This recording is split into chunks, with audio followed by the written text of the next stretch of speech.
demonstration silence.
Our next practice is Adho Mukha Svanasana. So you can start.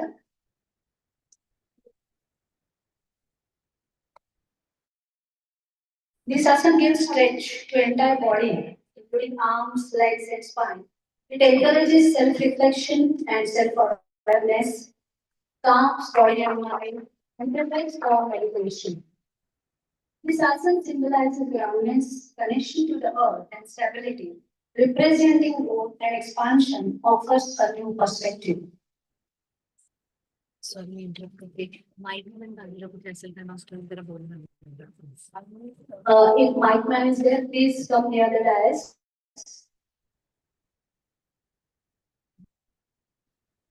Our next practice is Dandasana. So you lie down on your chest and abdomen.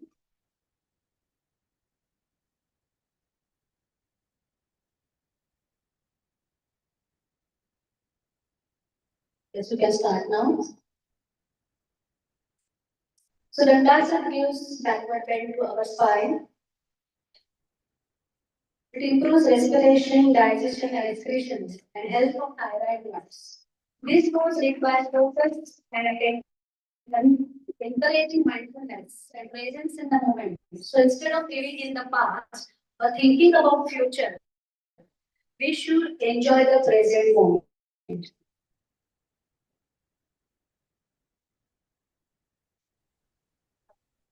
Now let us see some demonstration of standing asanas. So all of you, please stand on your towels.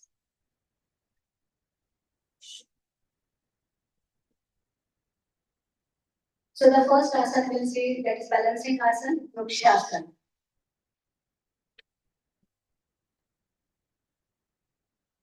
So tree is a symbol of tolerance, strength, and balance.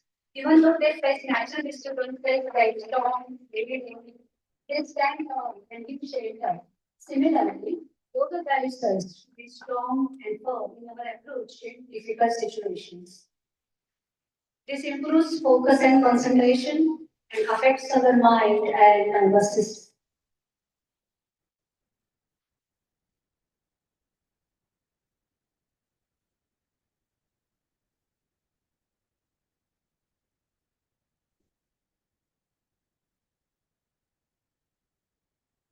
Next asana is Parivartik Chakrasana. So please adjust yourself.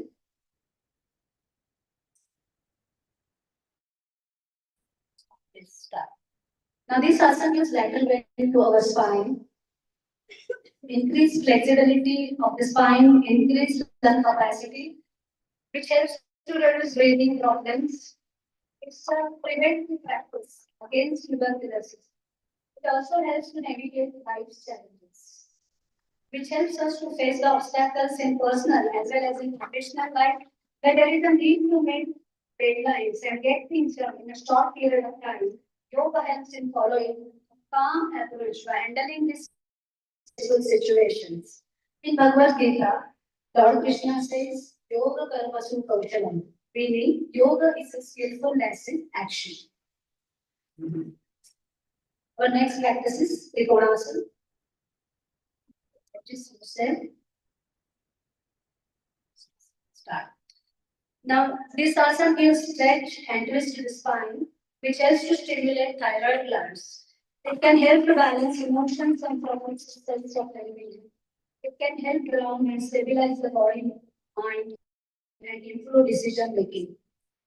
Sometimes sudden twist comes in our life, favorable or unfavorable. When it is favorable, we are happy. But when it is unfavorable, it can be difficult to tolerate. So in this situation, instead of focusing on the cause, we should focus on the solution, which will help us the situation fearlessly. Yoga plays very important role in these such situations. Now our next practice is pranayama. So pranayama is a method to control and regulate breath. Mind and breathing are closely connected to each other. Chale vate chalam chittam nishalam bhavitam. When breathing is on, chitta or mind is active. And when breathing is stable, mind becomes calm. Now we'll see the demonstration of Brahmani Rechak Pranayama. Brahmana means a carpenter bee. In this pranayama, a sound of humming of a female bee is produced during Rechak. By applying Mulabandha, Puraka is done with both nostrils. By expanding shoulders and chest, and immediately Rechak is done with both nostrils by contracting chest and shoulders. We have to get absorbed into this sound and it's called Nadana. So now let us see the demonstration. You can start now.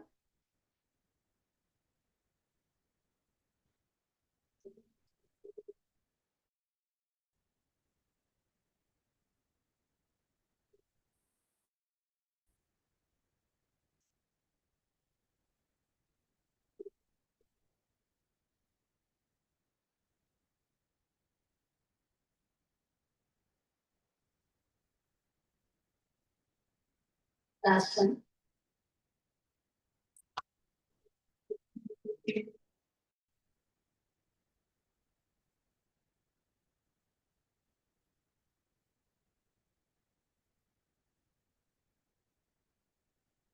So it helps in psychosomatic disease. This is why it is called Chidananda Bhari Pranayama.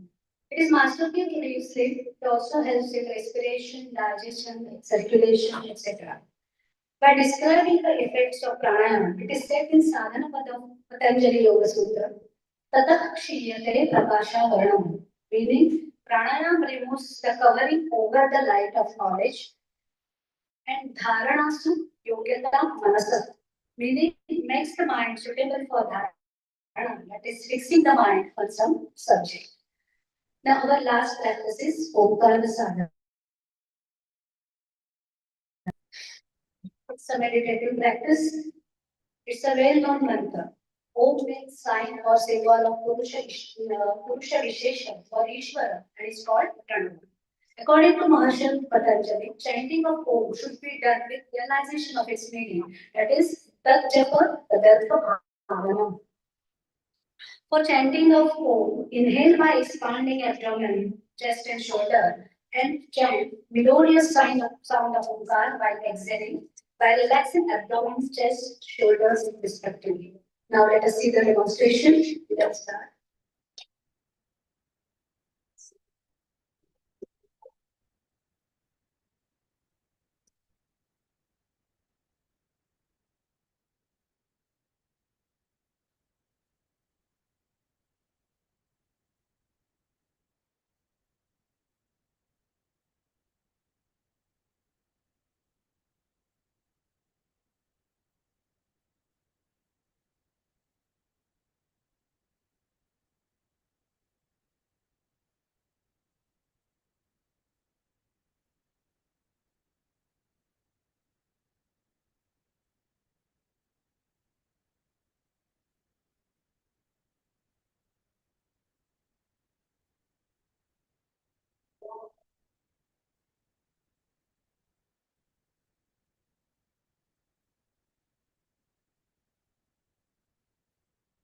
12.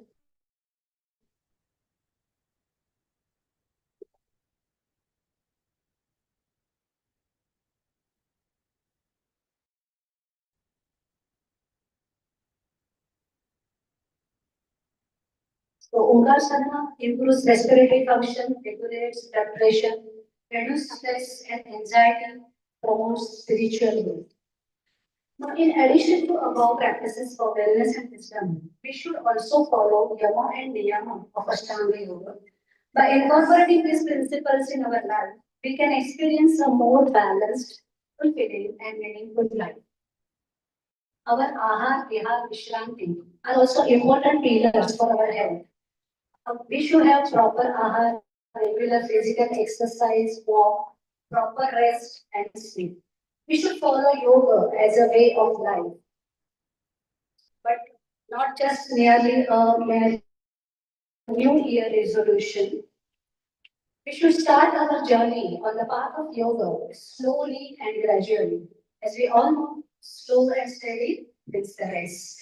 So I thank my demonstrators, Akshay,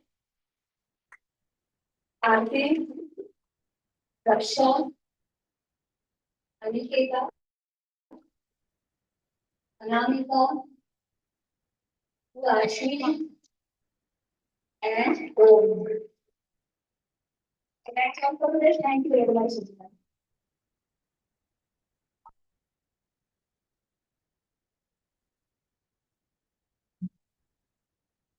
Thank you, the demonstrators and Sneha Madam for the wonderful demonstrations of yogic practices, which helps to enhance our wellness and wisdom. Asanas build the flexibility, stamina, pranayam helps to calm down the mind, and also Brahmari and Omkar gives you calmness to your mind, which helps to take right decisions, because taking right decisions is also important. So for today, we have seen these practices, but we are eager to know more about wellness and wisdom through yoga. So to enlighten us on this topic, we have with us our keynote speaker, Dr. Uma Maheshwari Shankar. It is my privilege and honor to introduce our esteemed keynote speaker, Dr. Uma Maheshwari Shankar. Last time also, Madam was so humble that she said, "Don't introduce me." No, but I will tell you something more. There is not. Dr. Uma Maheshwari Shankar is a distinguished scholar, educationist, and a thought leader in Indian philosophy and ethics, with an illustrious academic career spanning over 3 decades. She currently serves as the Director of Academics at SIS College and has previously held the prestigious positions of Principal and Head of the Department of Philosophy at SIS College. She is a proud recipient of Padma Shri Sadashiv Nimbalkar Yoga Mitra Award. I think we all. Yeah. The award, she was awarded in 2017, and then Dr. Sarvepalli Radhakrishnan Distinguished Academic Leadership Award in 2023. As a Fulbright scholar, she pursued advanced studies in religion pluralism at the University of California. She has organized multiple national and international academic conferences and seminars and has over 25 scholarly publications to her credit. Renowned for her eloquence, clarity of thought, and depth of insight, she continues to be a sought-after resource person at academic and intellectual forums. An avid reader, dedicated researcher, and visionary educationist, she remains deeply committed to nurturing critical thinking, ethical values, and holistic education. We are truly honored to have here with us today. So please join me in warmly welcoming our keynote speaker, Dr. Uma Maheshwari Shankar. Over to you, madam.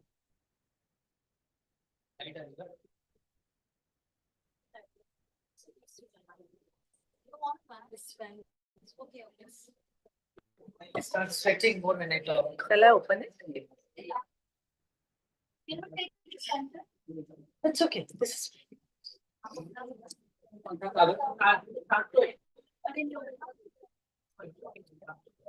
Yeah. Start talking, I sweat more, so I thought I need a fan. So I have a lot of fans here. Right? Good afternoon. Right? Audible. Didn't touch it.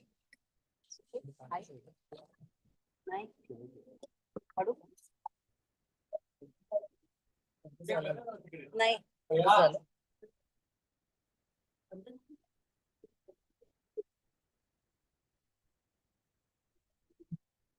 if the chargers are still not working. Good afternoon, and I'm back here. Sorry for all this little technological problems that we have. I think we can still manage. I think as yoga practitioners, these are the things that should not stop us from anything that we are planning to learn and unlearn and relearn a lot of things, right? Thank you once again for inviting me for a very interesting and I would say extremely intriguing title that your YBN has chosen, and that is on yoga for wellness and wisdom. These two words in the morning, as I started off with and touched the tip of the iceberg like in the morning. There's a lot of issues when we talk about what wellness stands for and what wisdom means by it. Wellness in a common language, when you look at it, when the doctor was also there to make a correction about how we need to be very precautious rather than giving more attention to the cure. So it is not just devoid of any disease, it is not devoid of any issues or disorders, etc., but there is an overall presence of the life principle in oneself, and celebrating life itself is well-being. That is how the wellness has to be. There are people with extraordinary, unknowable kind of diseases or something, even if they suffer from, you still find a kind of a smile in their face that allows them to celebrate life in some way or the other, right? And yoga, technically, and in a very philosophically speaking, Patanjali has made a lot of efforts in talking about what well-beingness could be, right? So we talk about physical well-beingness, we talk about mental well-beingness, we talk about cognitive or psychological, social, cultural. Then you also talk about extended kind of national, political, and you can go on with the other terms for that. Like sometime back at the beginning of this lecture, the speaker gave a reference to how quotients that are all the emotional intelligence that we talk about it also matters when it comes to when we talk about well-beingness. Because it is not just the intelligence, it is not just buddhi, it is not just the manas, it is not just the chitta, and we also go beyond that as ahankara. Can we have a control of all of that when we say that I'm well, I'm all right, everything with me is fine? Because the principle or the purpose for which I have come into the world for existence and I seek the purpose in it, that very journey of my life is what we will celebrate it as, that well-beingness of the person. The flip side of it, we also talk about wisdom. I'll go in both of them into detail. Or fortunately or unfortunately, as teachers, sometimes you need some slides so that we don't go haywire. Like Durgadas was telling that once you get a mic for a teacher, we won't know where to stop. So I thought the slides will help. But today is a testing of the time. Without the PPT, can a teacher teach is what is being asked, and I can still manage that, right? The points are only for those references. So when we talk about wisdom also, interestingly, I would like to always compare with the Western philosophical thought. Socrates was one man, whenever we talk about it as wisdom, he was asked by in Delphi, who is the wisest man? I asked the entire Athens, entire Greece, and asked them, we'll have to tell who is the wisest man now. When we are talking about 3rd century BC, okay? And nobody wanted to claim that I'm the most intelligent or I'm the wise man, and Socrates also did not do that. So in the whole city then said that when none of us are ready to even think of where wisdom is, we see you as the wisest man. And there's a declaration in the Delphi, if you go where the mountains begin, it's written, I know that myself. knowing thyself, but it is sometimes so close to Tattvamasi of Chandogya Upanishad, isn't it? To knowing yourself is ultimate knowledge. So Socrates started off with the idea of what we call it as wisdom. But he used it so well as much as Plato did it. Plato was his Pradhana Shishya, right? And Plato said that wisdom is much later. It all starts with information. Then it goes into what you call it as knowledge. And from knowledge, there is some more factors comes wisdom. That is one of the reasons why, however smart today some of the children you see it with the AI and also in the Googles, also in the reels and all, you see some of the children are too smart in talking and all that. We always use the word the child is very intelligent, the child is very smart. We never say the child is wise. Wise comes with age. Wise comes with a lot of experience. I would also add, personally, I find wisdom comes along with the knowledge, which is substratum. Anyway, you gathered a lot of knowledge, information, and all that, which Plato calls it as epistem, as a Greek word. It's a very interesting word. As much as in Sanskrit, we have prajna, we have jnana, we have medha. So many words use it in order to get the right word as wisdom. So we say that when a small child is very intelligent, smart, we may give all those words, but wisdom comes with a lot of knowledge and information, etc., etc., experience, plus one element which I personally feel is a core thing in wisdom is the insight in that. That becomes very intuitive. The person gets an idea, knowledge about something very intuitively. Yoga also believes in that intuition. Nyaya talks about an intuitive mind. Yeah, Gautama writes in his sutras. So that intuition, where does it come from, or how does it come from? It has to come only by 3 P's: practice, practice, practice. Nothing else. It cannot come by reading a lot of books. Books always show the path, and ultimately one has to do a lot of practice. Institutes like YBN and Vishwa Yoga Darshan that we saw, imagine the amount of commitment and sincerity with which they have worked for so many years. If not for that practice, the perfection cannot be reached. So you find that, again, I'll come back to the wellness and segregate the wisdom. In wellness, you have those physical, cognitive, mental, psychological, social, cultural, all of them. In all that making it up, how does it create or how does it shape and mold the personality? And that is where that wellness lies.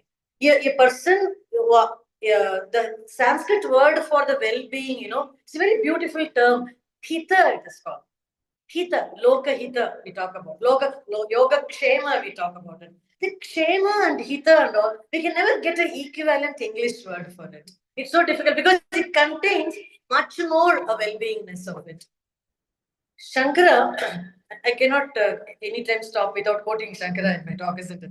Shankara, in his beautiful writing called Prashnottara Malika, it's a very interesting book where he raises a lot of questions. Fortunately, he only answers it. He has not left for the reader. There he asks, Ko Guru, who is a Guru? Right? And then he says, Ya yo adhikata tato shishya hitayo rahita saha. Yo adhikata tattva, that everybody knows. One who has got ultimate knowledge, all Nobel laureates, all super duper intelligent people for which a lot of awards are awaited. Adhikata tattva. Tattva is known, adhikata, absolutely with the superlative intelligence you talk about it. But your guru is the one who is just not knowledgeable. One who is not just the greatest teacher of that kind. Shishya hitayo sahita. One who takes so much of interest in the well-beingness of the subjects or the students. That is why in morning, many of you all also, I was also much reminded about Nimbalkar sir a lot. Shishya hitayo. Little things, he will take care of it so much, not just because he was already known for everything. That quality is what brings us closer to the understanding of not just, I also use the word sampradaya, which some of you liked it. This Guru Shishya Sampradaya can come because the Shishya is fully taken care of by Guru. And Guru says that I am fully taken care of by my Shishya. That kind of relationship, where very spiritually and philosophically you see it. What does yoga do in this then? So Patanjali has, I've just quoted few of the sutras I brought with myself, where he talks about it very predominantly, that there is a possibility of wellness in some form or the other, the concept of a good health, etc., hinted. Some of the speakers also spoke about the Yukta Ahara, Yukta Vihara, even Krishna talks about it in Gita. Any kind of moderation is being appreciated. So when the mind goes haywire, when the mind goes extreme oscillation, either in terms of extreme dukkha or in the extreme sukha, even absolute sukha is also not advocated. Because the mind is not in its place. So too much excitement, too much of the feeling of high, quote unquote, high feeling, all that is not appreciated. Because the balance of the thought process in the mind has gone for a toss. So if the mind should have a clarity, why should the mind should have a clarity? If we ask that question to ourselves, Patanjali has answered very clearly. Mind by itself will not give us any problem. Mind by itself will not give us any problem, but the chitta, because it converts itself into vritti, the vritti will give us a lot of problem. He is so clear, such a great psychoanalyst you can never see. Years ago, he has made it very clear. Chitta by itself, we know, in all the English language commands and people who write about it, they say, control your mind, right? But Patanjali never made that mistake. He made it very clear. It is not just the mind. Mind by itself is just a bundle of thoughts. Mind is nothing, but it is a seat of emotion. By controlling that, what am I going to do? What happens is every thought continues to become a vritti. And that vritti is what is giving us a lot of problem. Mind is not giving us. Mind is a huge body of too much of thoughts. It's a seat of emotion. And how do I know my mind is working very well? It is my vrittis that explains, that goes out. Chitta vritti nirodha, not chitta nirodha. He could have saved one word. Why he did not do that? The vritti is the problematic thing. Can we control the vritti? It's again 3 P's only. Because the vrittis will go on by itself, continuously it will go on and on. Because that is the nature of the vritti is. If I see just one object in front of me and my mind doesn't stop, the object gives me immediate association to many things. Where do I stop that association? Right? I look at myself here, okay, it's yellow sari. Oh, I'm reminded of vanilla ice cream. Then I'm gone for a toss, far away. I have to grab myself to say that, come back and do that. It's so natural for a thought to get associated so far, so beautifully associated. That's all the reason why Arjuna very childishly told Krishna, all that you're talking, it is all okay. But chanchalam he mana Krishna. My mind is so chanchala. How do I ever control over that? It is not just the thought process that is creating continuous problem, because it has the capacity to create, go on and on with these associations. Do we have a control of this vritti? If we pay attention to it, we can control over it.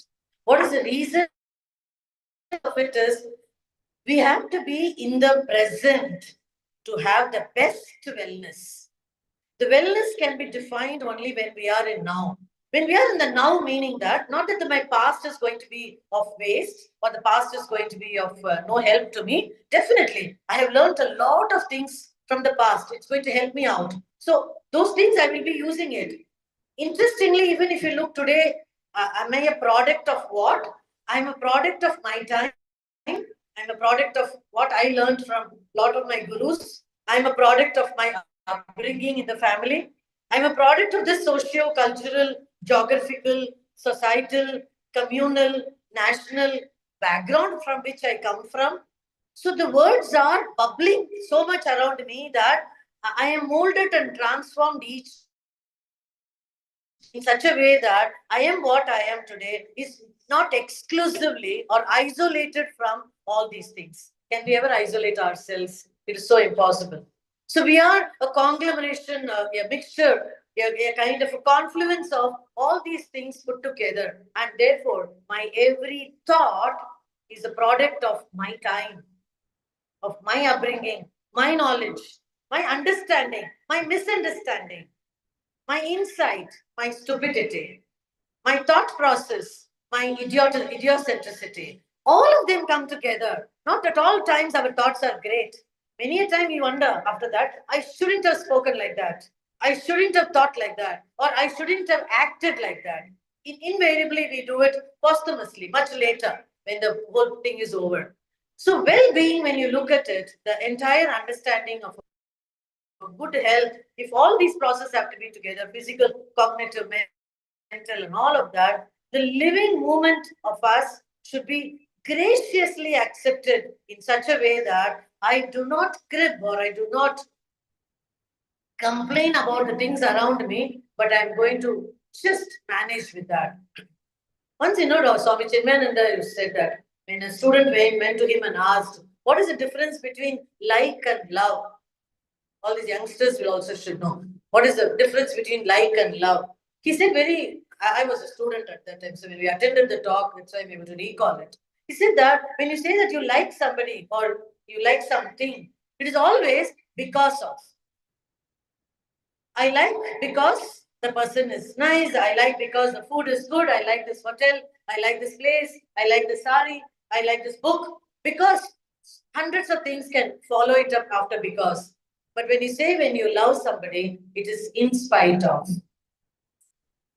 In spite of the person is short, I love. In spite of the person is little buddhimanta, telling, my friend, no, after all, I love. I love my parents, I love my guru, I love my students, I love my children. All of that comes in spite of. So, moment we apply that concept of in spite of into that, two things happen very clearly. You stop complaining. There's no room for you to complain because there is a total acceptance of the person as they are. And then what happens is you're able to contribute, to live, and grow with that person. You will no longer crib about it. There is no negativity at all in that. And that is what can come slowly when we start practicing it.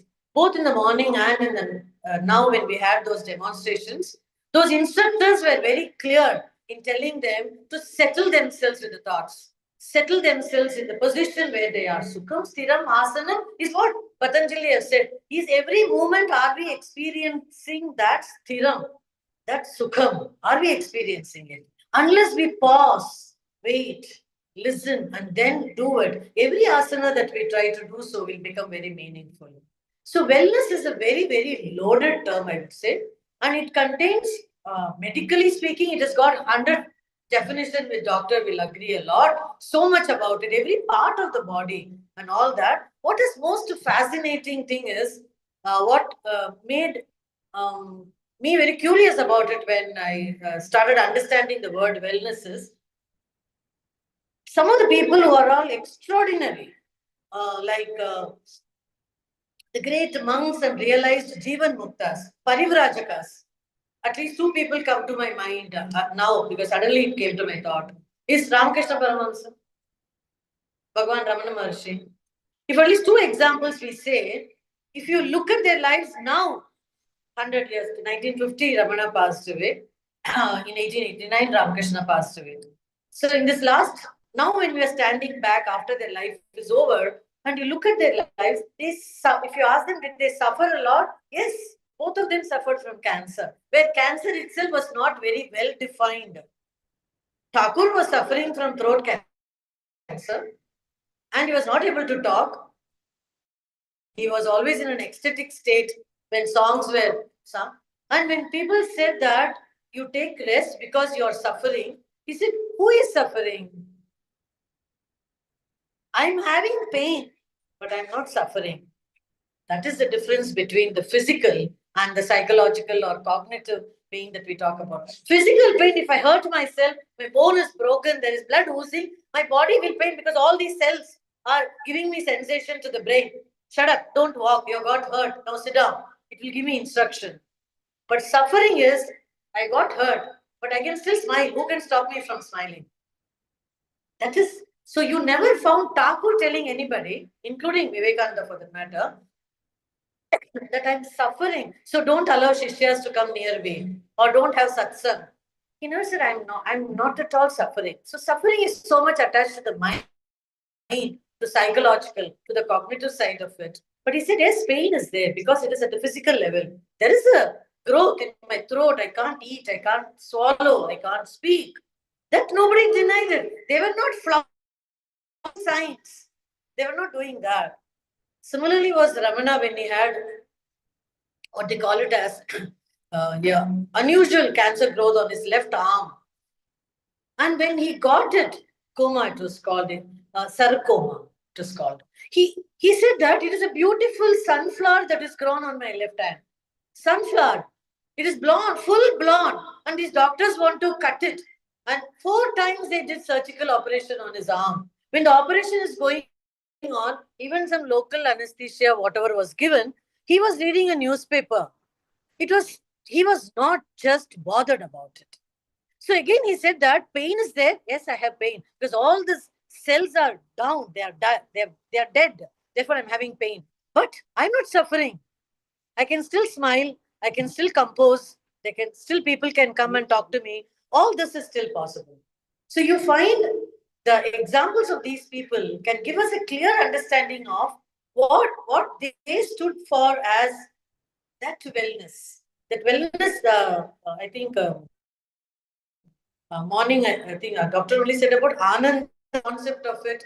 So beautiful is the concept of Ananda. In that, Durgadas was telling that. For Sukha, you have Dukkha, you have right and wrong, opposites and all. For Ananda, thank God they didn't create a new word like Durananda and all. They have not created any word. Ananda is just Ananda. So in that blissful state is where you find a perfect well-beingness. So well-beingness is a state, I would call it.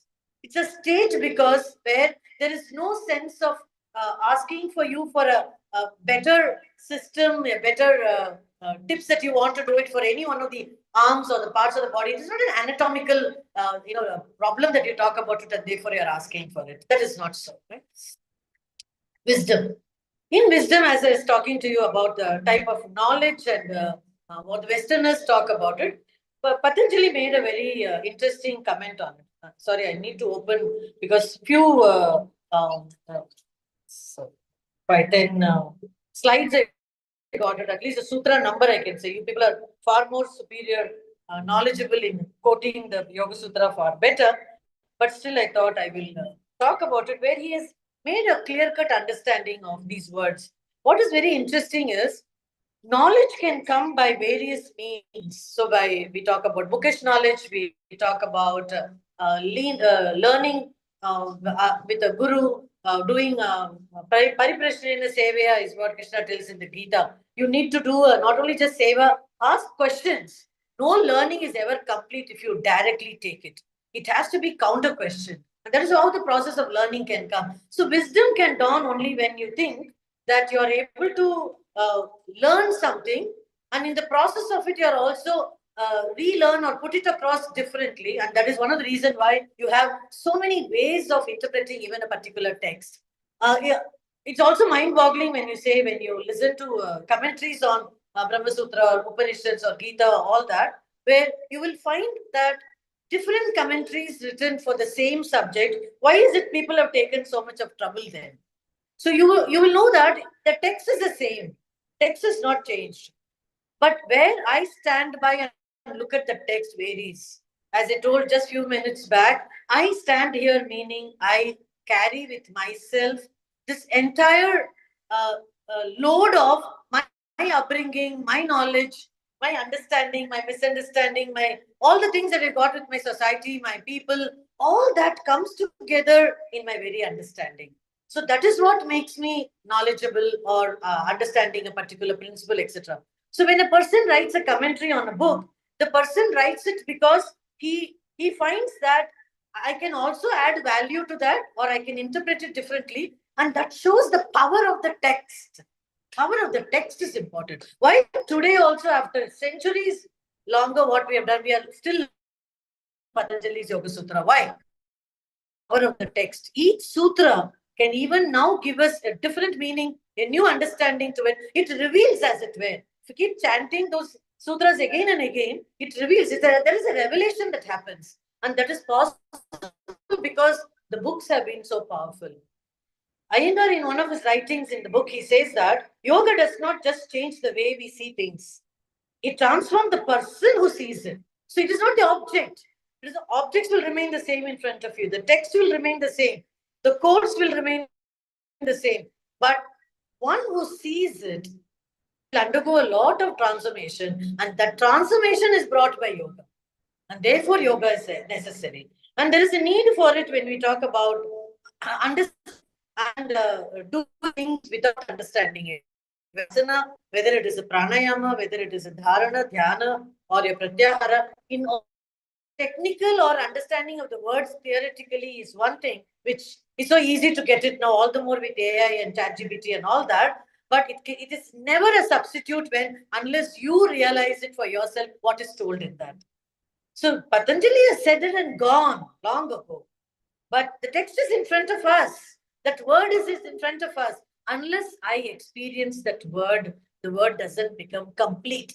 That completeness can happen only for us. So one more thing I thought about it when it comes to yoga for wisdom is,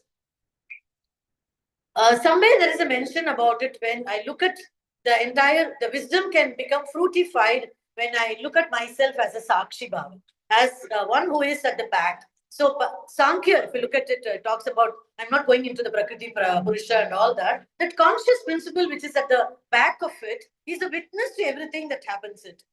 So each one of us can train ourselves, again with the 3 Ps, and stand back, step back, and look at ourselves. And that is where the Sakshi Bhava will come. When we look at everything objectively, when we look at it very subjectively or through the body, mind, ahankara, intellect, then you start designing that your asana is not all right, your way of sitting is not all right, your mind is not stable. All that we will keep commenting on it. But if each one of us are able to have the capacity to step back and look at the way we perform and also look at the way it has to be, you find there is a change in the very understanding of it. That adds to what I call it as that intuition. That adds to what we call it as absolutely the thing when we want to know about what is it intuitive learning. That insight can come only when we got it. I think the power has come, right? Doesn't matter. When powerful. I shook the electric board, looks like, right? One more idea, the sutras I will comment. You all can look at the sutra later on. Your 1.3 itself, all of you know very clearly. Though very dualistic in framework we talk about because it comes from the Sankhya theory, Patanjali's yoga, the idea of a wisdom, comes very much close to what I feel personally is very close to Upanishadic thought. He is not very much different on that.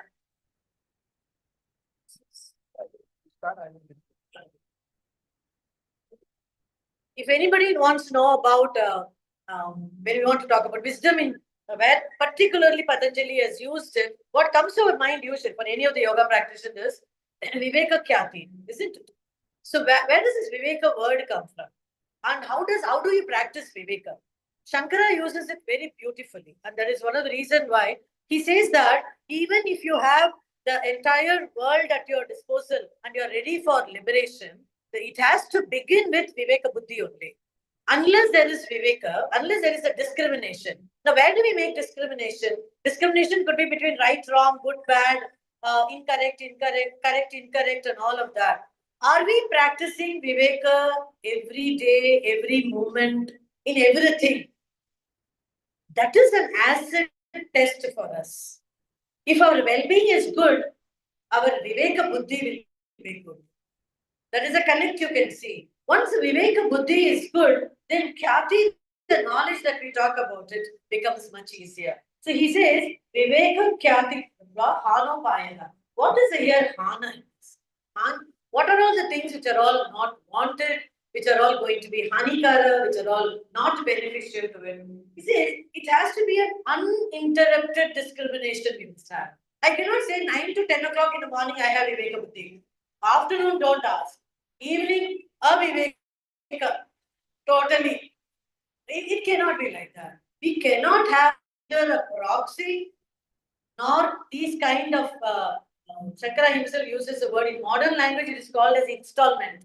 no, it's not an equivalent word to that. He says you cannot have a patch meal for little Viveka together, and then the lifetime afterwards I will have full Viveka Buddhi just before I breathe my last. It's not understood like that. So Patanjali also says that there has to be a continuous, uninterrupted wisdom in the means of it in order to have complete cessation. Anupaya, complete cessation of suffering can come. Again, the word suffering, you will have to look at it differently from pain. Then the understanding it becomes very easy. The next sutra that comes to my mind was 4.2. That Vivekananda says that the mind flows naturally because you don't have to tell the mind to have thoughts. When I look at an object itself, my mind is flooded with thoughts. I don't have to stop it or give a channel to it. That I have to do it consciously. But the mind flows naturally towards what I like here, that is for liberation, because that is what is my purpose of life is. I seek purposes, I need to reach the Kaivalya. How do I reach Kaivalya? Not one point in time or suddenly you get it. We can take classic examples of even Buddha for that matter. He was the closest to Advaita Vedanta. 12 years he walked away from the as a prince of Kapilavastu. Stayed for 12 years outside in the deep forest. He never told anybody where is he going. He never told either to himself what is he searching. But he thought that the life that I am leading here cannot be the end for my life. So I have to pack myself and go. Which prince or today even any politician or anybody else can think of can go. He had that inner courage to do that. He walked out, stayed with fruits and grass and leaves. Sometimes not even that. Then pushed it, just the rice. Sometimes he dropped that, became thin, was about to faint. He thought if I become unconscious, will I get liberation? How foolish thoughts come when we are very weak. So we have to be very healthy. That's very important. That is why wellness is important. Unless we are healthy, we cannot start practicing anything in yoga without that. So when he became that, and finally, whatever that nirvana that he got it, that beautiful, he had an answer for dukkha, dukkha samudaya, dukkha hani, complete nirodha. That dukkha nirodha gamini, the eighth path came later, but he was having an answer for cessation of suffering. And that is what Patanjali also spoke about it. Another one which comes to my mind is Nithambara Tatra Prajna. Right? 1.48. What is it that we are talking about? Wisdom means what? That which is truth bearing completely. Wisdom cannot be separate from truth. That's why in Indian ethics, when we talk about Ritu and Rina, these two concepts are based on the pillar or substratum on Satya. It is Satya, the truth is in order, therefore there is rain. Truth is there and therefore there is thunder, the crops are getting harvested, the flowers blossom, there are fruits in the trees. And that's why we call it as the Ritu as a season. The seasons can work on their own just because there is an order in nature. That order is Satya. And Patanjali goes one step further, that very order, truth bearing is wisdom. He calls it as prajna. Where does the prajna come from then? The prajna is what is in abundance. That one dominant principle which is across, as what Shankara calls it as Brahman, we can call it by any other name, which is what is there as one principle dominant. Everything else is becomes secondary. So this Ritha-Rana concept also, if you look at it, comes closer to the idea of both these words, both wellness and wisdom. It is like, I'll give you a simple example, yoga teachers, you all will appreciate it more. Seasonal food today, Nisha was sitting with me and we were talking about seasonal food and seasonal vegetables to be eaten. And that is what we practice. What is available this season, we do it. But amidst us, in our own family, there are a lot of people who say, now this is November or December, doesn't matter, January, I want to eat mango. Where is mango blossoming at this level? But mangoes are stored. They are stored in markets. They are stored in frozen shape. But I remember my grandmother telling me, an odd season we ask, you cannot eat because it will not suit your system, you are not supposed to eat. So it was not available.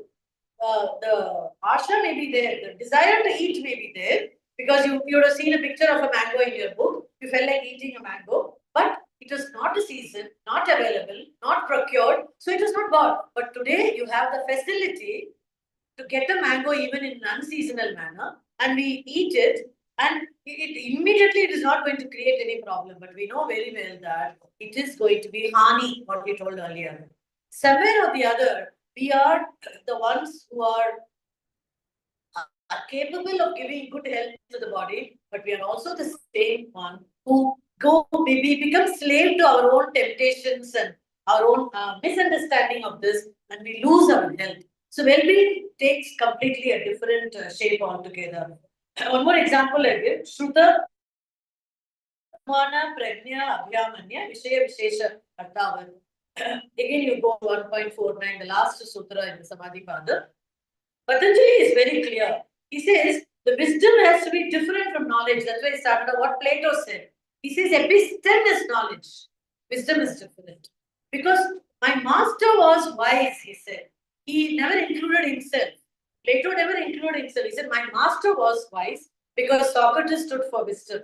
But it is gained through knowledge of the scriptures, Shrutis, which we don't deny, all kind of books. Also Anumana. Where does Anumana come from? That inference comes from our own intelligence. So slowly, steadily, when we practice and we understand it, the knowledge will, as it is, it will open up, it will reveal itself, the text will reveal itself. Krishna will speak from that Gita. All that is possible unless we are sincere about our efforts towards that.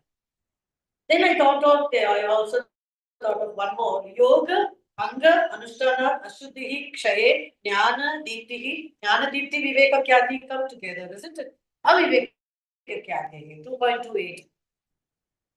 Patanjali says that through the practice of it, when you look at yoga, anga, anushtana, when you try to do the limbs of anga, all the angas of ashtanga yoga, when we talk about the limbs of yoga, what happens first is the impurity kshaya.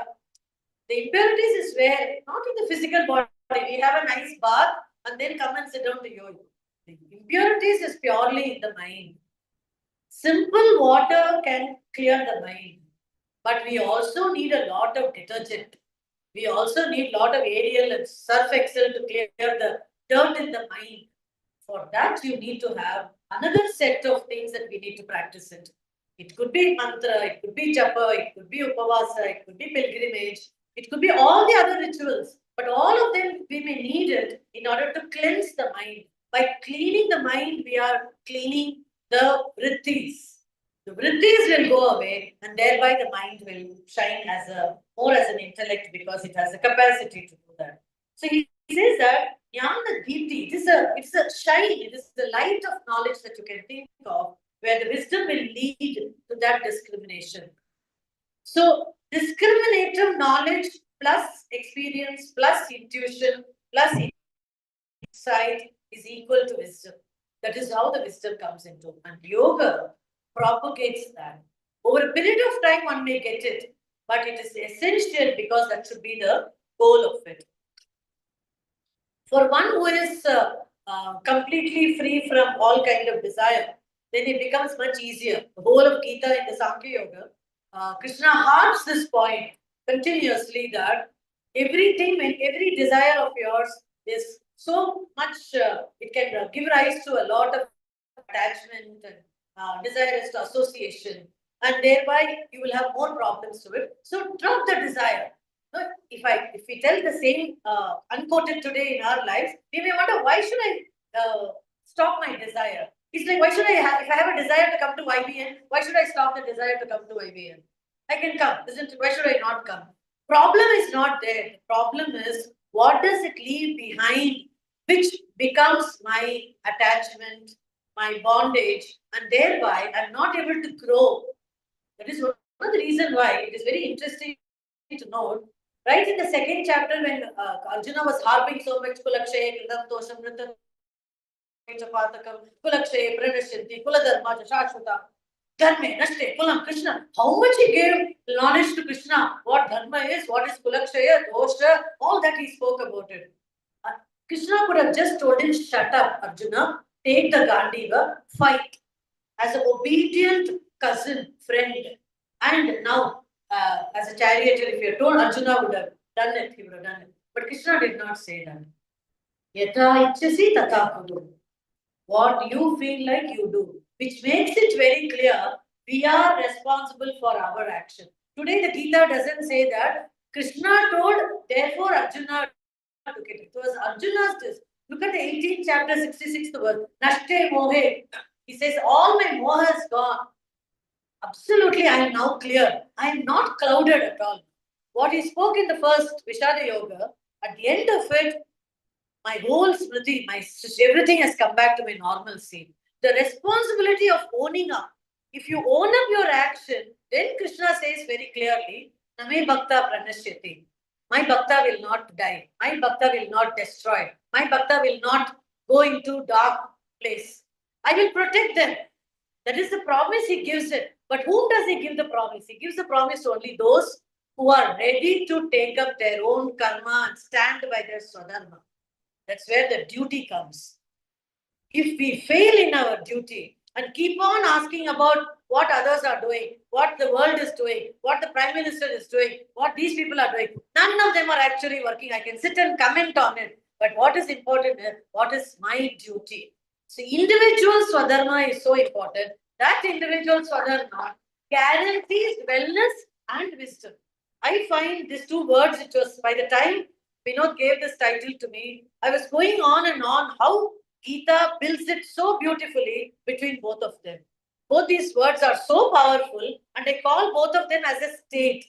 Why I call it as a state, like Ananda is a state, I find this also as a state because it has to be attained over a period of time through experience. It has to be lived. One cannot simply say that I'm just practicing it well-beingness for some time, or I'm practicing wisdom, I'm reading some 10 books, I will become knowledgeable next month. It cannot guarantee at all. Rather, more we think like that, our ego and our pride, so it will come so much so that it will blind even the little knowledge that was about to seep inside our system. So one has to be very careful when we use these words. And Patanjali's sutras are very much helpful to us. And one more quote I will do. Purushartha, Shunyanam, Gunanam, Pratiprasavaha, Kaivalyam, Susrupa Pratishta, Ya Chitti, Shaktihi, Iti. 4.34. He says very clearly the ultimate aim of yoga is also liberation, moksha, kaivalya, whatever we may talk. This redemption comes from absolutely from all the gunas. I remember even my students always telling me that if I have a lot of tamasic guna or a rajasic guna, I will convert all of them into sattva. Then my life is dhanya. I will get kaivalya. I will say, sure, you will not get kaivalya. Sattva guna is also a guna. One has to cross over that. Otherwise, the pride will come into that. I am good. Invisible board will be put on the forehead. I am honest. I am truthful. All these sattva guna, I am innovative, I am creative, I am close, I am the greatest bhakta because I go to temple every day. All these tags we are putting onto ourselves unconsciously, we are building a lot of threads of association and bondage. So that is why when Arjuna later on asked Krishna, so you're telling about gunas, sattva, rajas, tamas, even in the 18th chapter he describes it. How do you describe yourself? He says, I am Gunatita. Krishna is called Gunatita, not Sattva Pradhana. Maya is Sattva Pradhana. Prakriti is Sattva Pradhana. We can discuss on that, Vinod. Prakriti is Sattva Pradhana. Maya is Sattva Pradhana. Because it is creatrix. It has an innovation in it. But Krishna said, divinity can come only when you are beyond gunas. So even Sattva should not bind us. Rajas, tamas, we know a lot about it. But whether Sattva should also not give us so much of pride and this into it. And therefore one has to be very careful. So in this sutra, the last that I took, Patanjali also says that liberation is that reabsorption of these gunas. No, 4.34. Or we may call it as establishment of what, because we are talking about Purusha so much into it, consciousness into it, in its own true nature. That swabhava, that swarupa avasthana, one has to get it, means one has to go back to one's true nature or true self. that is possible only again, as I keep telling you, the pure awareness can be experienced, the pure awareness can be taught or exchanged or shared for so many of them only when we think that it is possible for us by practice alone. These books are not meant for to be read or put some flowers or once in a while think about it and keep aside. They have to be digested completely by us by mulling over it. Manana, Nididhyasana. Shravana, we have done a lot, but Manana and Nididhyasana is also very much important. As I come close to it, as I close my talk to it, wellness, I say, is not an achievement, but it is an alignment, I call it. It is not an achievement, something that I achieve wellness, but I align my body, mind, intellect, my speech, my everything in my system is aligned. That alignment is only wellness. It's not suddenly getting my optimum weight and optimum height, not of that kind. It also means that Patanjali also defines it in the Sutra differently, that it is not just absence of disease, that is also not just wellness, but it is a state where the mind is absolutely steady, transparent, calm, equipoise. So we talk about Sukham Stiram Asana, Yoga Karmasa Kaushalam we saw in the Gita, Yoga Kshema we talk about it again in the Gita. In many times when he uses the word yoga, it means that it is a place where there is absolute steadiness. Performing all actions in Nishkama Karma is yoga. What else can be yoga? Continuously remaining as a Nishkama Karma can lead us to us. And therefore, all the qualities and values that we talk about, Satya, Ahimsa, Aparigraha, all that we talk about, entire Yama Niyama, plus we can add many more. All of them are just allowing us, creating a lot of energy for us for the practice. All will come closer to Viveka first. Discrimination will happen, and it is beyond the discrimination that we can think of having a very good health.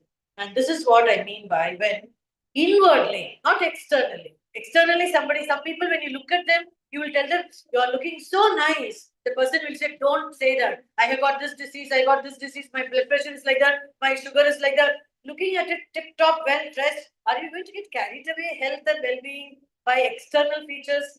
So Patanjali also warns us, those who are not able to control their life, not able to bring that steadiness inwardly, they cannot be called as very good, having a well-beingness. The fluctuation of the mind matters a lot, and that is why the very second verse he said that yoga chitta vritti nirodha, the vritti is so important.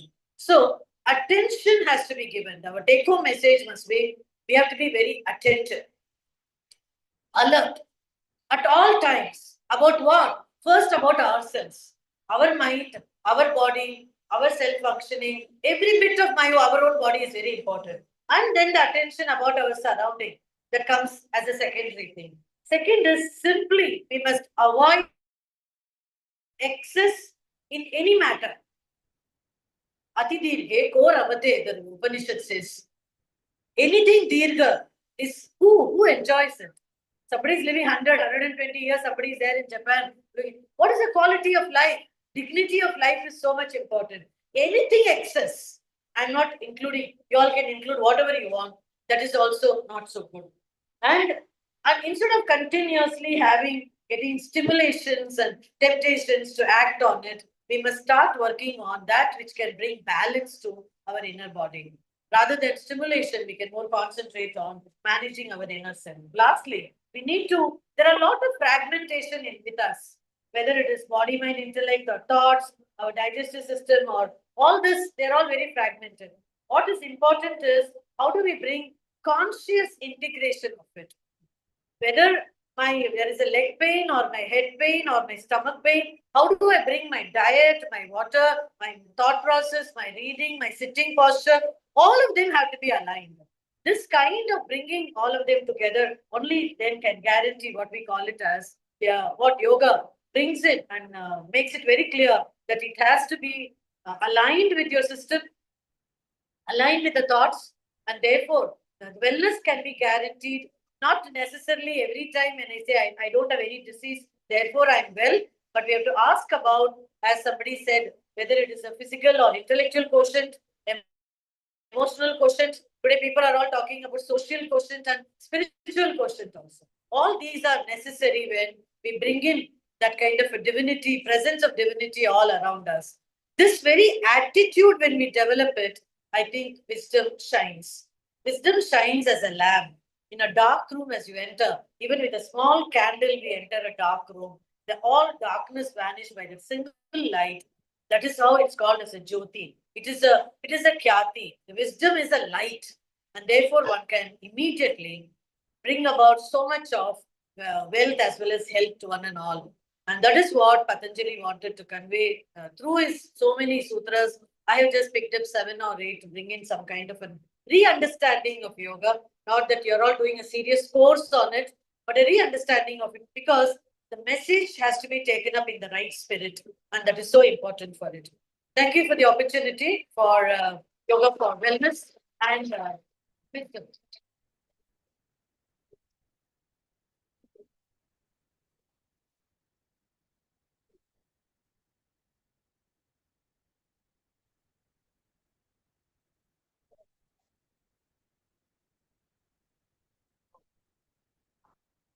Thank you, madam.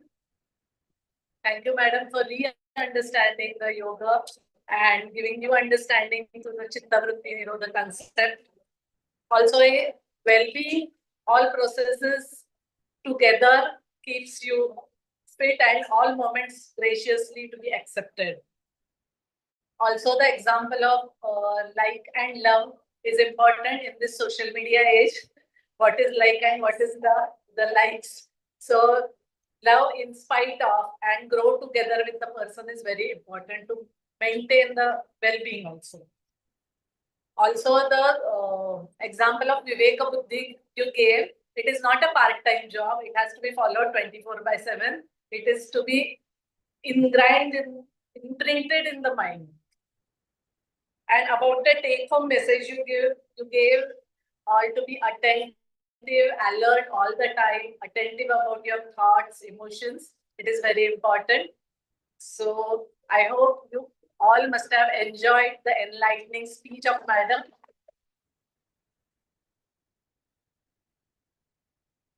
I extend my heartfelt gratitude to our esteemed keynote speaker for the enlightening and inspiring speech of yoga for wellness and wisdom. Once again, thanks for your attentive presence also. And once again, our sincere thanks for sharing such valuable knowledge and inspiring us to embrace yoga as a way of life. Thank you, madam. मगाशी सरांनी जोशी सरांनी सांगितलं की त्याच्यानंतर पसायदान असणार आहे तेव्हा बरेच जणांनी वा वा वा असं केलं तर all are waiting for pastry सर्स Pasayadan. And after Pasayadan, the program and all are requested to have tea, which is served on the ground floor.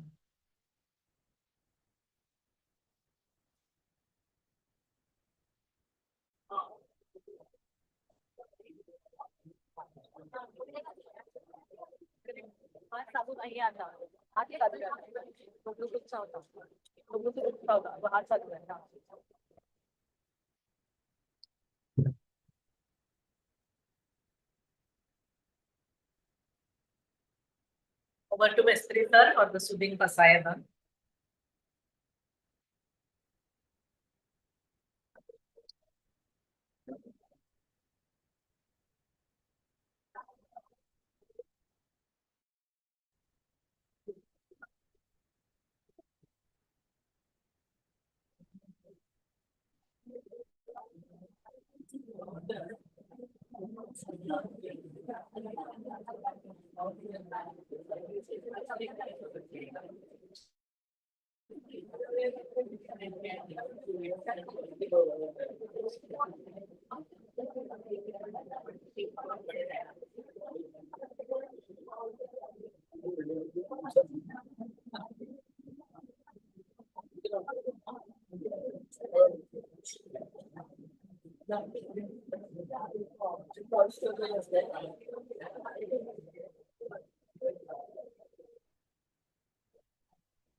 We'll chant Shri Omkar. For that, drop your right leg. Take it in.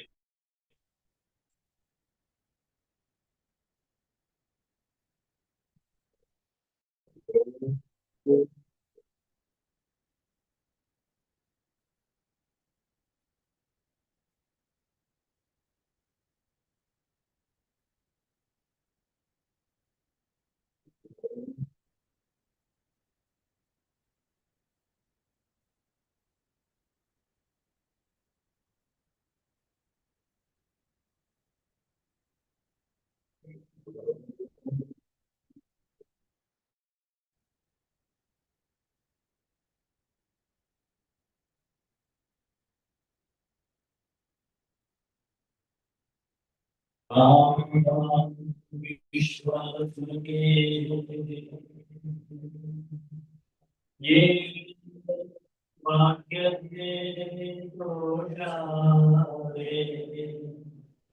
दोषो निमज जावे पसाय दान जे खडाची व्यंकटी साडो तया सत्कर्मी रतिवाडो भूता परस्परे पडो मैत्री वाचे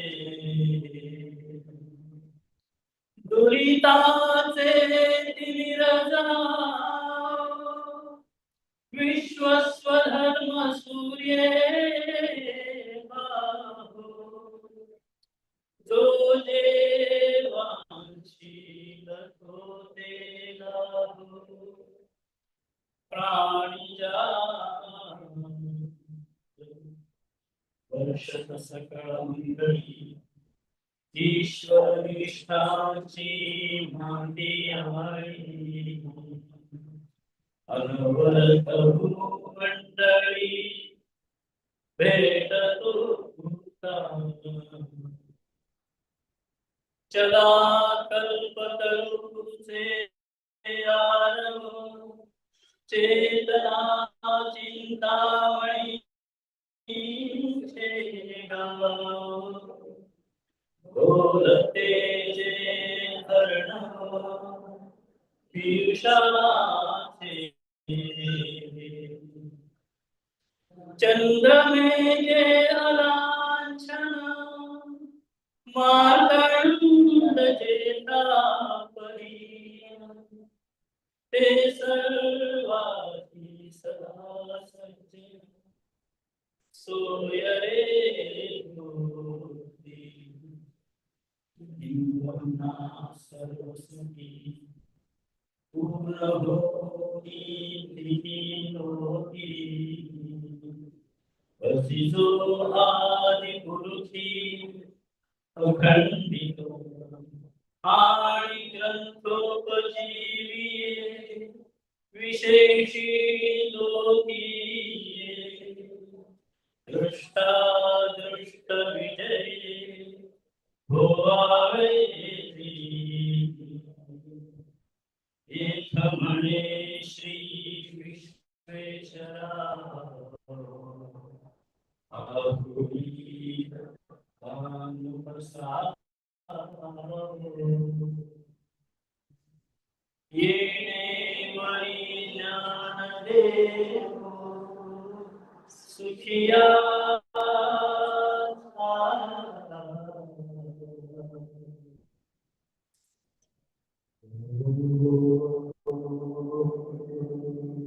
शांति शांति शांति. Anyways, thank you.